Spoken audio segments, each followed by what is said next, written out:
I find it always so interesting going back to the personal lives of composers and their friends and their connections. And I was just in Vienna visiting the Musikverein, and I went to the archives where Brahms gave his whole library. It was wonderful to see so many objects and books that used to be owned by this composer you know as this great man through the incredible divine music, but then at the end a man who was living a life like all of us. I found, for example, his travel guide to Italy, northern Italy, where he had even circled restaurants where he went to in Verona. Trattoria Cola, for example, he had written he'd been there in April 1880s, I think. Brahms was also a good friend of Dvořák. Dvořák heard performance of Brahms' Third Symphony, which inspired him greatly and was one of the great inspirations for the Seventh Symphony. So it's very interesting to put together Dvořák and Brahms, friends in a way.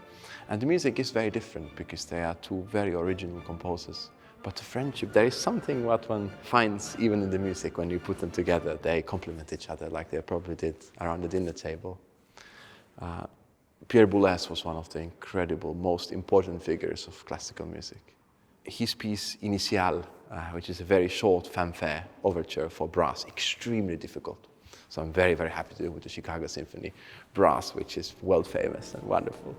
And of course, his history with our orchestra here in Chicago is precious. To know that he's been here, he's been standing on the same podium and everything, one feels a certain historical connection.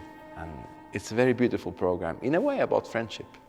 Also, Boulez's friendship to this orchestra, Brahms and Dvořák, and then Daniil Trifonov, who is an old friend.